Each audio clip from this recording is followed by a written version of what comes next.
Hello friends, ये हमारी macro economics की सेकंड क्लास है और इस क्लास में हमें दो बातें समझनी है।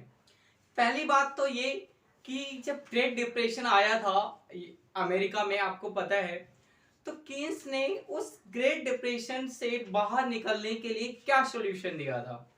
दूसरी बात, हमने लास्ट क्लास में मैक्रो इकोनॉमिक्स पे चार अप्रोचेज को पढ़ा था। जो अलग अलग अप्रोचेज हैं मैक्रो इकोनॉमिक्स थ्योरी की, उनको थोड़ा सा हम कंटिन्यू करेंगे। देखिए, मैक्रो इकोनॉमिक्स की चार थ्योरी आपको पता है। क्लासिकल थ्योरी, क्लासिकल थ्योरी को ट्रेडिशनल थ्योरी भी कहते हैं क्योंकि ये थ्योरी सबसे पुरानी है। तो सबसे पुरानी थ्योरी को हम लोग क्लासिकल थ्योरी या फिर ट्रेडिशनल थ्योरी कहते हैं। दूसरी थी हमारी कीन्सियन थ्योरी, तीसरी थी न्यू क्लासिकल थ्योरी, चौथी थी हमारी न्यू कीन्सियन थ्योरी।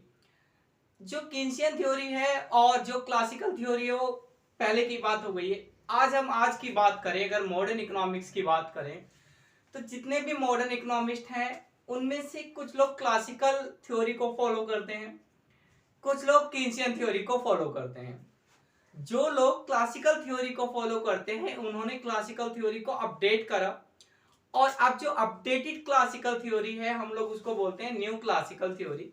पिछली क्लास में मैं आपको बता चुका हूं।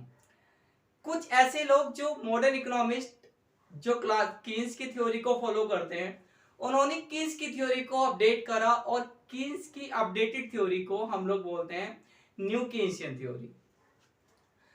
इनके बीच में क्या क्या डिफरेंसेस है ये हम पढ़ चुके हैं। आज हम एक थोड़ा सा छोटा सा 1 मिनट का ब्रीफ लेते हैं। देखिए, जो क्लासिकल थ्योरी है, बेसिकली आपकी क्लासिकल थ्योरी के according aggregate supply curve vertical होता है।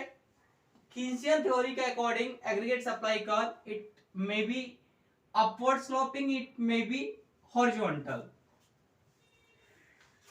जो क्लासिकल थ्योरी है it is about long run, और जो कीन्सियन थ्योरी है it is about short run.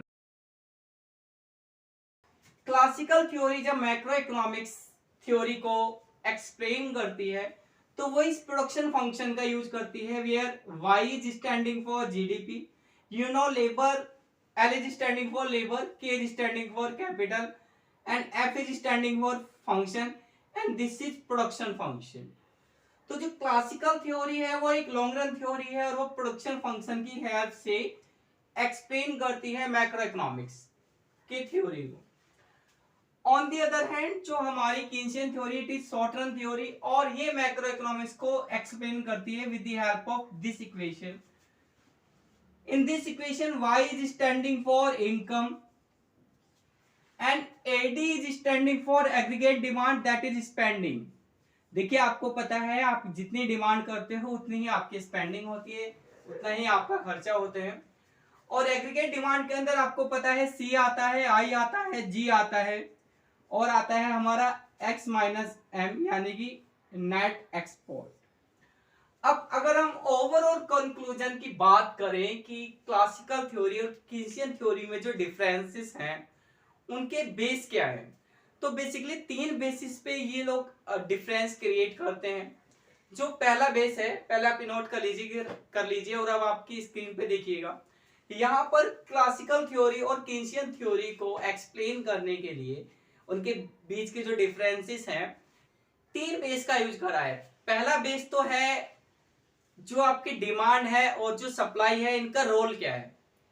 इनका अलग अलग रोल है एम्प्लॉयमेंट के डिटर्मिनेशन में, आउटपुट के डिटर्मिनेशन में, और इनकम के डिटर्मिनेशन में।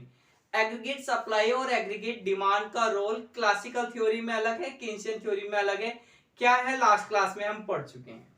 दूसरा जो बेस है इन दोनों थ्योरी के डिफरेंसेस का, that is flexibility. Flexibility in price and wage rate. According to classical theory, wage rate and price level are fully flexible, but according to Keynesian theory, there is rigidity in price and wage. What is the rigidity? What is the flexibility? We have discussed in the first class of macroeconomics. और जो third base है, that is dichotomy between real variables and nominal variables. According to classical theory, when money supply increases it doesn't have any impact on real variables. तो classical theory के according money supply का real variables पे कोई impact नहीं पड़ता है, इस topic को भी मैं आपको लास्ट क्लास में बता चुका हूं। कीन्सियन थ्योरी के अकॉर्डिंग मनी सप्लाई का रियल वेरिएबल्स पे इम्पैक्ट पड़ता है। Now in this class the second thing we are going to discuss that it what is the solution of Great Depression when US economy was passing through the Great Depression, then what was the solution given by the Keynes?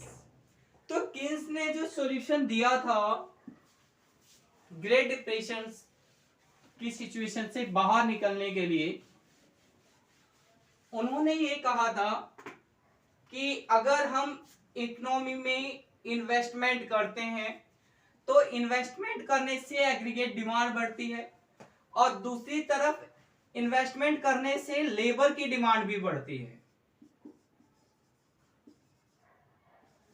तो aggregate demand बढ़ने से होता क्या है, aggregate demand बढ़ने से हमारी economy में, देखिए पहली बात तो ये ग्रेट डिप्रेशन का रीजन क्या दिया था कीन्स ने कहा था जो एग्रीगेट डिमांड है वो इनएडिक्वेट है, यानी कि डिमांड जितनी होनी चाहिए फुल एम्प्लॉयमेंट के लिए उतनी डिमांड नहीं है।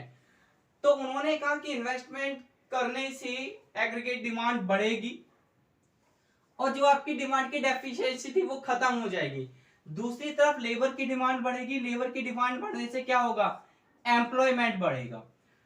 अब आगे कीन्स ने ये कहा था कि जब इन्वेस्टमेंट करा जाता है तो एग्रीगेट डिमांड बढ़ती है, एग्रीगेट डिमांड के बढ़ने से इनकम भी बढ़ती है। Y is standing for income, national income.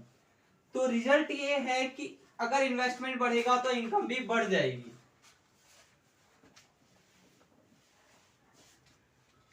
Income बढ़ा, सॉरी इन्वेस्टमेंट बढ़ा, इनकम भी बढ़ी।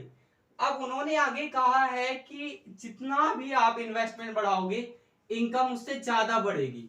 इनकम उससे 2 गुना बढ़ सकती है, इनकम उससे 3 गुना बढ़ सकती है, इनकम उससे 4 गुना बढ़ सकती है और इनकम उससे 5 गुना भी बढ़ सकती है। इस कंसेप्ट को समझाने के लिए किन्स ने यूज करा इन्वेस्टमेंट मल्टीप्लायर का कंसेप्ट। इन्वेस्टमेंट मल्टीप्लायर का ये फॉर्मूला होता है और आप इसको ये भी लिख सकते हो।